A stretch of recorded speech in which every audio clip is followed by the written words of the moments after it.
दोनों की ही ये तीसरी शादी थी और दोनों उम्र के 50 के इस पड़ाव को पार कर चुके थे। अपनी अपनी दुनिया की बात की जाए तो अपनी अपनी दुनिया के वो नामी चेहरे थे। पहली मुलाकात है जिसमें दोस्ती हुई, दूसरी मुलाकात में प्यार, तीसरी में प्यार का इजहार और फिर शादी। लेकिन जितनी तेज़ी से इस कहानी के बारे में कहा जाता है कि जितनी तेज़ी से इस कहानी की शुरुआत हुई उतनी ही तेज़ी से इसका अंत भी हो गया। आज शशि थरूर और सुनंदा पुष्कर के प्यार का हम पोस्टमार्टम करेंगे और आज ये भी जानेंगे कि कैसे इस प्यार में पाकिस्तानी जर्नलिस्ट जो बड़ी खूबसूरत बताई जाती हैं मेहर तेहरार, कैसे उनकी इसमें एंट्री हुई और जानेंगे ये भी कि कैसे इस प्यार के चक्कर में मंत्री पद से भी हाथ धोना पड़ गया शशि थरूर को और बाद में सुनंदा भी नहीं रही। अब शुरू से अगर शुरू किया जाए तो ये जो पूरा मामला है वो सुर्खियों में आया। 2014 वो साल था और दिन था 16 जनवरी का। ये तब हुआ जब सुनंदा पुष्कर और जिस पाकिस्तानी पत्रकार का मैंने यहाँ पर जिक्र किया मेहर तेहरार, उनके बीच ट्विटर पर शशि थरूर के साथ कथित संबंधों को लेकर कुछ विवाद शुरू हुआ। हालांकि आपको बता दें कि जब ये बात उन पाकिस्तानी पत्रकार तक पहुंची तो उन्होंने हमेशा यही कहा कि जो शशि थरूर हैं वो उनके सिर्फ बहुत अच्छे मित्र हैं। लेकिन जब ये चर्चा हो ही रही थी, सुर्खियां बन ही रही थी, उसके अगले दिन एक बहुत चौंका देने वाली खबर सामने आई। अगले दिन यानी कि 17 जनवरी 2014 का वो दिन था जब सुनंदा पुष्कर, जो कि शशि थरूर की पत्नी थी, वो नई दिल्ली के होटल लीला पैलेस के रूम नंबर बताया जाता है 345। देखिए मैं आपको थोड़ा सा और ये जो पूरा सीन वहाँ पर मालूम हुआ वो बताती हूँ। आखिरी बार, चूँकि इसका जो एविडेंस है वो भी है, पुलिस ने फिर पूरी जाँच पड़ताल शुरू की। जो आखिरी बार किसी शख्स ने अगर सुनंदा को देखा तो उसी होटल में काम करने वाला एक स्टाफ का इंसान था जिसे कुछ ऑर्डर करने के लिए मंगाया और उसके बाद लगभग ये दोपहर की बात थी। हालांकि उस वक्त चूंकि सबसे बड़ा प्रश्न चिन्ह ये भी हुआ कि शशि थरूर जो है वो उस वक्त कहाँ पर मौजूद थे। तो मैं आपको बता दूं कि शशि थरूर उस वक्त उनके साथ में मौजूद नहीं थे। फिर बाद में ये बताया गया कि शशि थरूर कांग्रेस के किसी कार्यक्रम में थे और फिर जो पिक्चर्स और वीडियोस थी वो भी उस वक्त की सामने आने लगी, जिससे ये जस्टिफाई हो सके कि शशि थरूर उस वक्त अपनी पत्नी के साथ नहीं मौजूद थे, यानी कि हत्या का कोई भी एंगल यहाँ पर ना सामने आए। बहरहाल डॉक्टर्स तक ये पूरा मामला जब पहुंचा, यानी कि जांच पड़ताल हुई और डॉक्टर्स से जब जांच पड़ताल हुई तो कई सारी बातें इसमें सामने आई। चूँकि पुलिस को शक ये भी था कि आत्महत्या का मामला हो सकता है कि आत्महत्या जो सुनंदा है उन्होंने की हो। और क्यों ऐसा लगा मैं आपको बताती हूँ कि उनकी ना पहले से ही कुछ डिप्रेशन को लेकर दवाइयाँ चल रही थी और तकरार की जो खबरें हैं वो पहले ही आ चुकी थी। वो ट्विटर वॉर भी देख ही लिया था पाकिस्तानी पत्रकार के साथ, इसीलिए माना गया कि कहीं किसी तरह का कोई डिप्रेशन तो नहीं है जिसमें उन्होंने खुद की जान देने की कोशिश की होगी या दवा के ओवरडोज से जो मौत होने की बात भी उस वक्त उठी जब ये पूरी पोस्टमार्टम की रिपोर्ट सामने आई। लेकिन बहुत कुछ पोस्टमार्टम से उस वक्त क्लियर नहीं हुआ। अब क्योंकि पुष्कर का जो सुनंदा पुष्कर थी उनका इलाज भी चल रहा था। मैं आपको बताऊं 19 जनवरी 2014 को सुनंदा पुष्कर के पोस्टमार्टम की जब रिपोर्ट सामने आई तो डॉक्टर ने कहा कि अचानक से ही ये जो डेथ है वो अप्राकृतिक मौत का मामला महसूस होता है और मालूम चलता है, यानी कि जो जांच पड़ताल डॉक्टर्स ने अपने लेवल पर की। हालांकि मैं आपको ये बता दूं कि उसके बाद जैसे जैसे जांच पड़ताल आगे बढ़ी कई सारे एंगल दिए गए और फिर चूँकि पुलिस तक मामला जाना ही था, पुलिस तक मामला गया और फिर आत्महत्या के साथ साथ हत्या और तमाम एंगल पर जांच पड़ताल हुई। जो जर्नलिस्ट उस वक्त इस खबर को कवर कर रहे थे वो ये बताते हैं कि जो सबसे संगीन आरोप की बात उस वक्त सामने आई वो सिर्फ इतना ही था कि सिर्फ इतना ही मैं इसीलिए कह रही हूँ क्योंकि हत्या का जो एंगल पहले मानकर चल रहे थे उसके लिए कोई बहुत ठोस सबूत यहाँ पर मिले नहीं, इसीलिए ये माना गया कि क्या आत्महत्या के लिए उकसाया गया। हालांकि एक लंबी लड़ाई शशि थरूर के लिए उस वक्त रही, 7.5 साल कई बार पूछताछ हुई, कई मामले जो हैं वो चले और उसके बाद 7.5 साल बाद शशि थरूर को इस पूरे मामले से बरी कर दिया गया। यानी कि अभी जिस वक्त मैं आपसे बात कर रही हूँ, मैं आपको ये कहानी बता रही हूँ, शशि थरूर ये जो तमाम आरोप उस वक्त लगे थे उनसे बरी हो चुके हैं।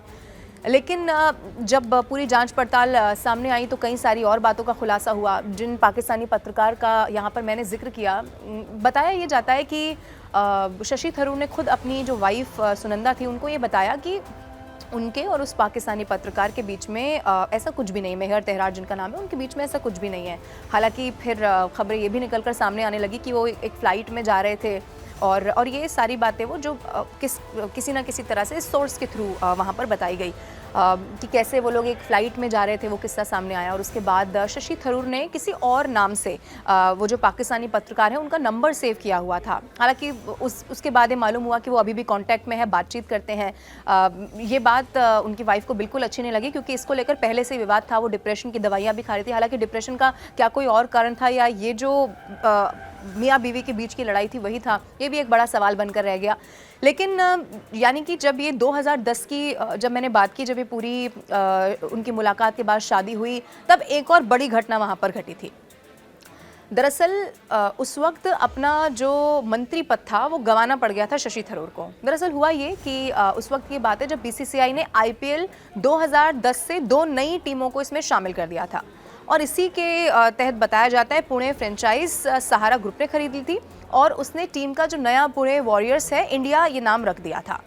अब जो दूसरी टीम थी वो कोच्चि टस्कर्स केरला रही, जिसका घर कोच्चि ही था। अब इस फ्रेंचाइज को कई कंपनियों के एक कंसोर्टियम बताया जाता है जिसने खरीद दिया। अब दोनों टीमें यही रही जिन्होंने आईपीएल में हिस्सा लिया, लेकिन जो रिजल्ट रहा वो बहुत ख़राब रहा। यानी कि जो खेल था वो बहुत ही बुरा प्रदर्शन यहाँ पर रहा। अब ऐसे में जो फिसड्डी टीमें थी उनका इसमें नाम आ गया। अब इन सब के बीच हुआ क्या एक दिन कि थरूर और पुष्कर दोनों आईपीएल के कुछ मैच देखते हुए नजर आ गए। अब पहल तो इस पर ज़्यादा ध्यान बहुत नहीं दिया गया, लगा कि हो सकता है कि ये आम बात हो कि वो मैच देखने पहुंचे हो या मैच उन्होंने देखा हो।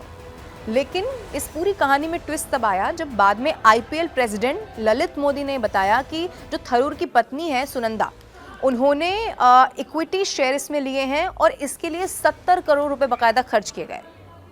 अब विवाद तो होना ही था। बीजेपी, चूंकि उस वक्त जब मैं आपको जबकि हम बात करें उस वक्त मनमोहन सिंह प्रधानमंत्री हुआ करते थे, यानी कि कांग्रेस की सरकार थी, और जो शशि थरूर हैं वो उनके पास केंद्रीय गृह राज्य का मंत्री हुआ, जो मंत्रालय है वो हुआ करता था, यानी कि केंद्रीय गृह राज्य मंत्री वो थे।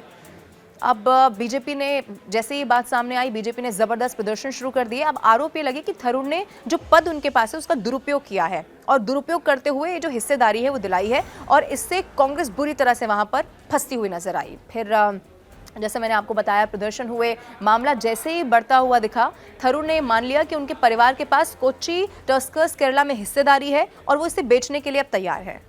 अब इस बयान के बाद थरूर ने खुद को दोषी मान लिया, तो कांग्रेस ने इस बढ़ते दबाव के बीच में शशि थरूर से इस्तीफा मांग लिया। ये उस इस्तीफे की कहानी मैं आपको बता रही हूँ। अब हुआ ये कि थरूर के पास अब कोई रास्ता नहीं था, उन्होंने जो पद था उनके पास वो छोड़ना पड़ा। हालांकि उन्होंने जब ये जांच चल रही थी तो उस पर उनका एक स्टेटमेंट भी सामने आया, और मैं हूबहू आपको वो कोट करके बता रही हूँ जो शशि थरूर ने कहा। उन्होंने कहा, मैं आईपीएल की किसी घोटाले में कभी भी शामिल नहीं रहा। मुझे गिराया गया क्योंकि मेरे राजनीतिक क्रिकेट हितों के खिलाफ आवाज़ यहाँ पर मैंने उठाई थी। इसके अलावा उन्होंने ये भी कहा कि इन्फोर्समेंट डायरेक्टरेट की ओर से जो जांच की गई है उसमें मैंने पूरी तरह से सहयोग किया है और कुछ भी गलत नहीं लिखा है, यानी कि जो गलत है वो नहीं मिला है। उन्होंने ये इस बात का दावा किया, लेकिन क्योंकि वो दोषी खुद को मान चुके थे और शेयर्स की जो बात सामने आ रही थी वो पहले वो मान चुके थे, और फिर जब बवाल बढ़ता हुआ, और आप जानते हैं कि जब भी ऐसी कोई खबर आती है तो जो भी विरोधी पार्टी होती है वो इस पूरे मुद्दे को भुनाने की कोशिश करती है। यही हुआ, शशि थरूर बुरी तरह से फंसे, इनफैक्ट कांग्रेस पार्टी बुरी तरह से फंसी और उन्हें इस्तीफा देना पड़ गया। लेकिन ये 2010 की बात है, यानी कि जब उनकी शादी हुई थी सुनंदा पुष्कर से।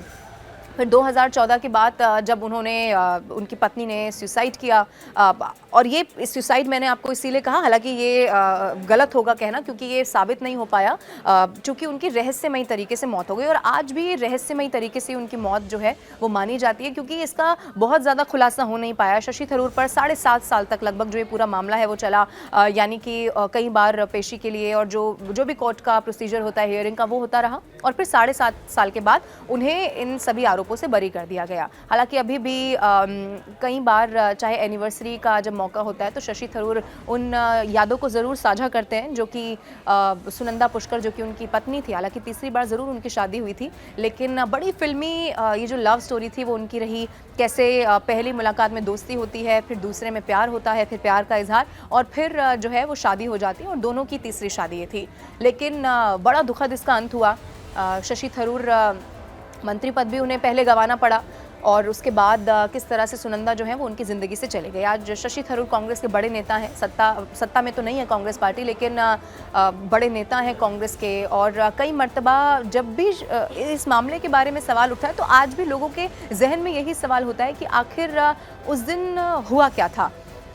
चूँकि जो उस वक्त पोस्टमार्टम रिपोर्ट सामने आई उसमें बहुत कुछ चीज़ें साफ़ नहीं हो पाई, और जो अलग अलग एंगल देखे जा रहे थे उसमें भी पुलिस को बहुत कुछ हाथ नहीं लगा, और फिर आखिर में शशि थरूर इस पूरे मामले में बरी हो गए। लेकिन आज भी सवाल ये है कि अगर ये आत्महत्या भी थी तो इसके पीछे क्या वो जो बात सामने आती है पाकिस्तानी पत्रकार की, मेहर तहरार की, क्या सिर्फ वही कारण था या कोई और ऐसी बात थी जो सुनंदा के साथ ये जो राज है वो चला गया, ये कहा जा सकता है। तो ये शशि थरूर और सुनंदा पुष्कर जो उनकी पत्नी रही, तीसरी उन्होंने शादी की, और उसके बाद किस तरह से दुखद ये अंत हुआ, और फिर पाकिस्तानी पत्रकार की किस तरह से एंट्री हुई, ये पूरी कहानी हमने आपको बताई। फिर एक बार आपसे मुलाकात होगी, किसी और के प्यार का पोस्टमार्टम करेंगे। आप देखते रहिए कड़क, और हमारे चैनल को आप सब्सक्राइब ज़रूर करिए।